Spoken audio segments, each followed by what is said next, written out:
Olá você, muito bom dia. Está no ar a primeira edição do programa do Mr. Mengão, o seu telejornal com as notícias do Flamengo. Podem me cobrar, Neto crava quando Neymar vai jogar no Flamengo. Flamengo inicia a venda de ingressos para o jogo da semifinal da Superliga Feminina de Vôlei. Tite decide que Flamengo vai com time alternativo para a final do Carioca. Flamengo parte para contratar Danilo após Juventus sinalizar saída do lateral. Tite pensa em contrato longo. Essas e outras você confere agora. Fica comigo até o final, porque aqui tem muito mais Flamengo para você. Começar logo o programa de hoje com uma notícia triste, né? A morte da dona Manuela Ladislau, a famosa dona Lita, comoveu o mundo da bola nessa quinta-feira. Ela era a mãe do Romário, um dos maiores jogadores da história do futebol brasileiro, e tinha um jeito único de celebrar as conquistas do seu filho. A dona Lita era uma grande parceira do filho e o acompanhava em todos os clubes por onde ele passou, inclusive no Flamengo. Mas ela ficou ainda mais conhecida em 94, quando a seleção brasileira conquistou o tetracampeonato com o Romário no ataque. A cada gol que o baixinho da Copa fazia, a dona Lita quebrava uma garrafa. As homenagens na web começaram assim que a notícia do falecimento foi divulgada. O América do Rio de Janeiro, clube onde o Romário é presidente, decretou luto oficial de 3 dias. Já o eterno Camisa 11 fez um texto emocionante para se despedir da sua mãe. Aspas, hoje perdi a minha mãe querida, mas também perdi a melhor amiga que eu tinha, a minha torcedora mais empolgada e a minha professora de vida. Mãe, você viverá para sempre em nossos corações. Obrigado por tudo, descanse em paz, ao lado do Senhor, e abrace o meu pai por nós. Te amo eternamente, disse lá o Romário nas suas redes sociais. Através do X, o Flamengo também se pronunciou. O Clube da Gávea, que serviu de casa para o Romário em 3 passagens, 95, 96, 97, 98 e 99, lamentou a morte de dona Lita aos 86 anos.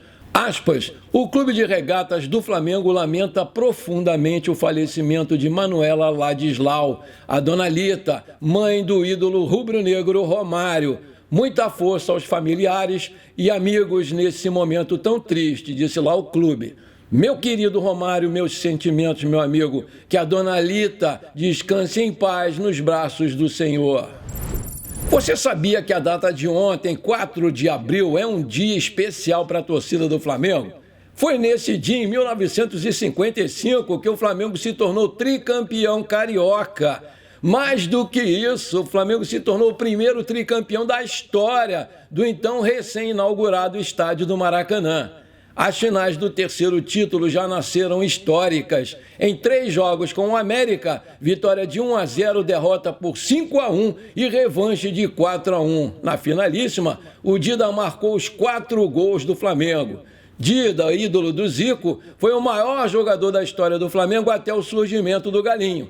Artilheiro nato, o alagoano Edivaldo Alves de Santa Rosa, ainda é o 2º maior artilheiro da história do clube, com 253 gols em 358 jogos. Inclusive, o Dida tem média de gols maior do que o Zico, que marcou 508 vezes em 732 partidas.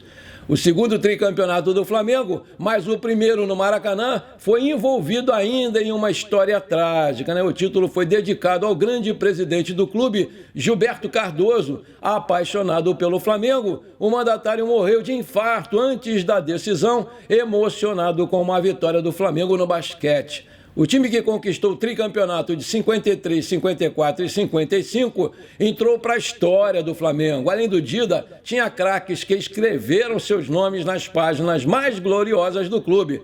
Na finalíssima contra o América, o Flamengo formou com Chamorro, Servilho, Pavão, Tomires, Dequinha e Jordan, Joel, Duca, Evaristo, Dida e Zagallo. O técnico era o bruxo paraguaio Fleitas Solis.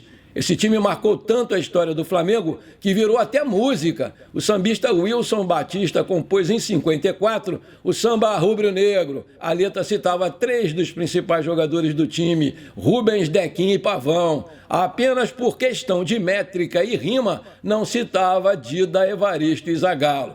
Nos anos de 1980, João Nogueira adaptou a letra ao regravar a música e incluiu Zico, Adílio e Adão. Se fosse regravado após o Ano Mágico de 2019, provavelmente a terceira versão do clássico teria Arrascaeta, Gabigol e Arão.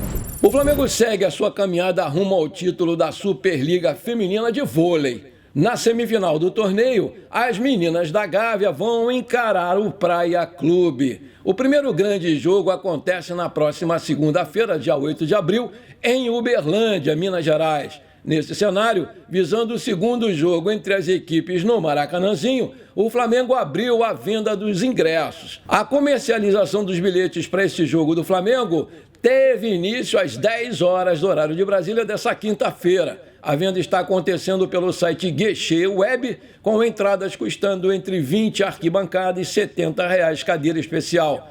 Comandadas pelo técnico Bernardinho, as meninas do Flamengo terminaram a primeira fase na liderança da Superliga Feminina de Vôlei. Na fase mata-mata, o Flamengo encarou o Barueri, venceu os 2 jogos e assegurou a vaga para a semifinal do torneio.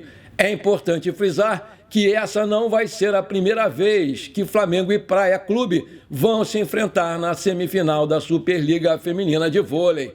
Pelo contrário, vai ser a terceira vez consecutiva. Nos últimos 2 jogos, o Flamengo até que levou a melhor no primeiro jogo da série. Porém, o time mineiro venceu as 2 seguintes, garantindo vaga na final do torneio. O primeiro jogo entre Flamengo e Praia Clube acontece na próxima segunda-feira, às 18h30, horário de Brasília, e o segundo vai ser no Maracanãzinho, no dia 12 de abril, numa sexta-feira, no mesmo horário. Por fim, caso seja necessário, a terceira partida vai ser disputada no Tijuca Tênis Clube, aqui no Rio de Janeiro, no dia 15 do mesmo mês. O Flamengo se reapresentou nessa quinta-feira no Ninho do Urubu após o empate com o Milionários da Colômbia pela Libertadores. O elenco se prepara para a segunda partida da final do Campeonato Carioca, que vai ser nesse domingo, dia 7, às 17 horas, horário de Brasília, aqui no Maracanã. Na ida, o Flamengo venceu Nova Iguaçu por 3-0 e o jogo, para muitos, está muito bem resolvido e o time não deve sofrer nenhum revés. Por isso, muitos acreditam que não haja necessidade do time titular jogar. De La Cruz, que ficou fora do último jogo devido a uma febre, treinou normalmente e é opção para a final. Gerson também foi outro que participou da atividade, porém segue como desfalque e só deve retornar no Campeonato Brasileiro. De acordo com o jornalista Renan Moura, o Flamengo tem grandes chances de ir com um time alternativo para essa segunda partida da final do Carioca contra o Nova Iguaçu nesse domingo. O Tite está muito preocupado com a sequência pesada de jogos que o Flamengo vai ter durante o mês de abril. O calendário vai ser muito apertado daqui para frente, com Brasileirão, Copa Libertadores da América e Copa do Brasil. Ele não tinha como prioridade usar essa final para poupar jogadores, porém vai ter que reavaliar, pois 9 deles alegaram que tiveram alguns problemas antes do jogo contra o Milionários, segundo ele mesmo declarou na sua entrevista coletiva ao final do jogo. O Flamengo encara o Palestino pela Libertadores na quarta-feira, dia 10, no Maracanã. No outro fim de semana, estreia no Brasileirão contra o Atlético Goianiense em Goiânia no domingo. Na reapresentação do time nessa quinta-feira, o Tite usou todos os jogadores, mas a dúvida está sobre a escalação para a final de domingo. Podendo adotar o rodízio de minutagem, o treinador tem 6 opções para formar a dupla de zaga na decisão. O Léo Pereira ele foi preservado no jogo contra o Milionários da Colômbia e o Fabrício Bruno está com fadiga física. Dessa forma, a comissão técnica do Tite trabalha com opções para definir a dupla de zagueiros do time titular no segundo jogo da final do estadual e pode surpreender com Léo Ortiz e Davi Luiz ou Léo Ortiz e Léo Pereira. Aí eu te pergunto, você é a favor de poupar jogadores para esse jogo contra o Nova Iguaçu? Qual a dupla de zaga que você escalaria para esse jogo? Coloca aí. Não foi fácil, mas o Flamengo, comandado pelo Filipinho, do Sub-17, venceu o FC Dallas por 1-0 e se classificou para as quartas de final da Generation Adidas Cup. O gol do Flamengo foi feito pelo atacante Douglas Telles. Com o placar, o time avançou para jogar contra o PSV da Holanda nessa sexta-feira. Para o jogo contra a equipe holandesa, o Flamengo não vai ter o atacante Lipão, porque ele foi expulso no jogo contra o FC Dallas e vai cumprir suspensão contra o PSV. A bola vai rolar a partir das 18 horas, horário de Brasília. Quem acompanhou o jogo disse que a garra dos garotos do Ninho foi comovente, já que o Flamengo ficou com 1 a menos desde os 20 minutos do segundo tempo.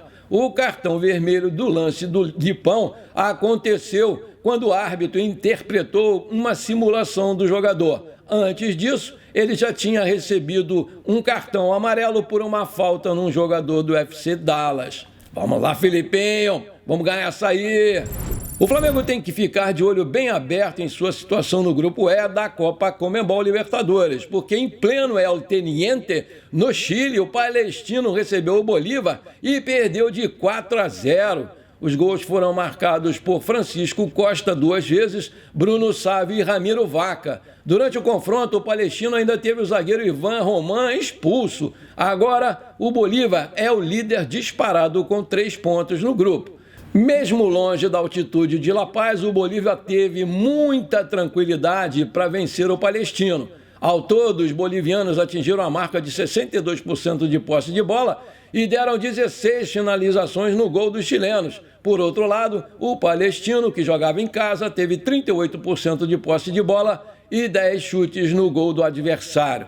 O Flamengo vai receber o Palestino no Maracanã no dia 10 às 21h30 e o Bolívar, na sua casa, com 3.640 metros de altitude, vai receber o Milionários da Colômbia na quinta-feira às 19 horas. Essa segunda rodada já pode começar a direcionar o grupo e o Flamengo precisa vencer para marcar os 3 pontos.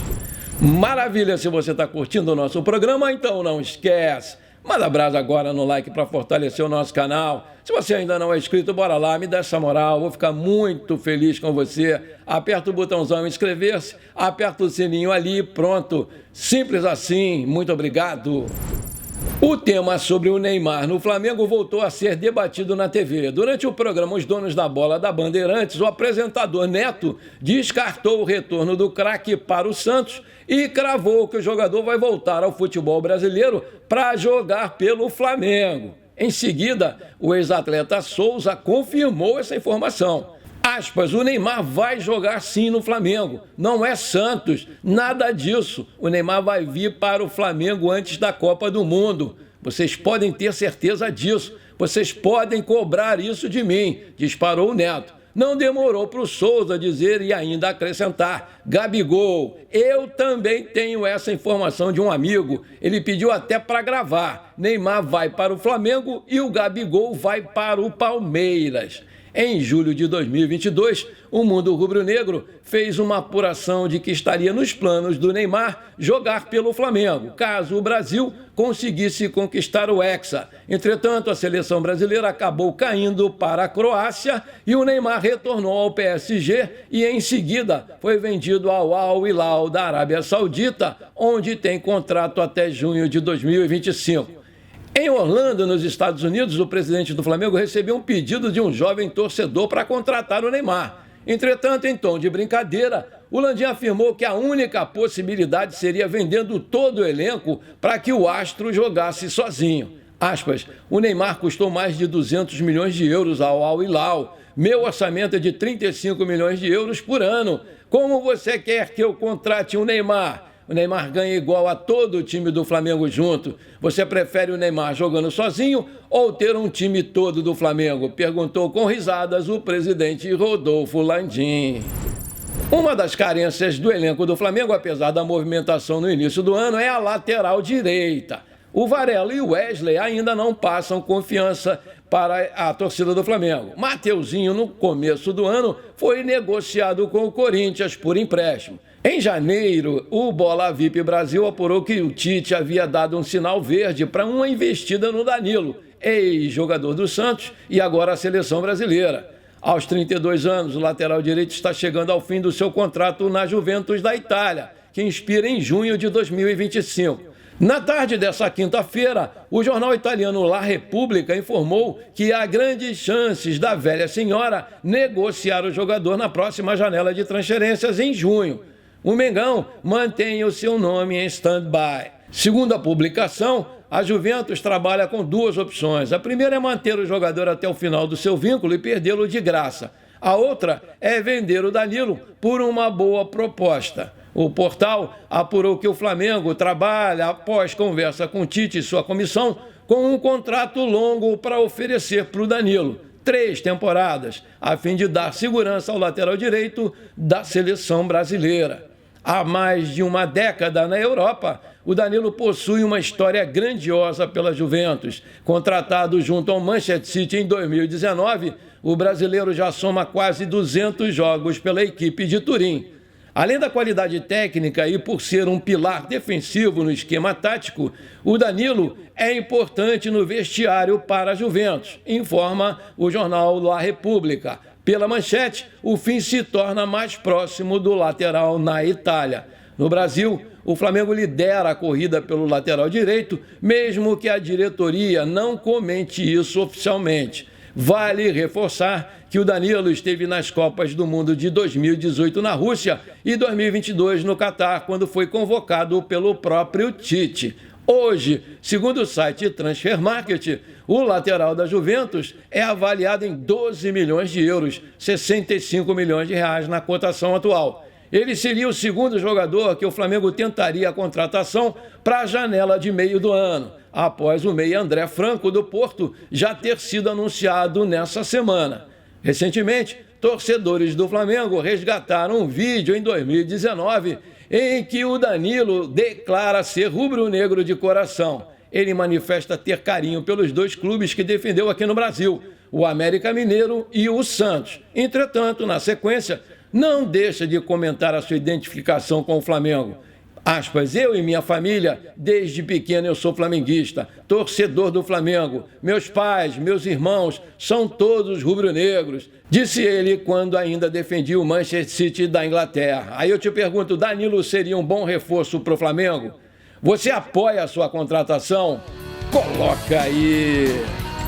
Bom, por enquanto foi isso. Eu espero que você tenha gostado do nosso programa. Muito obrigado por você ter ficado comigo até aqui. Um forte abraço. Bora ser feliz. Pra cima deles, Mengão!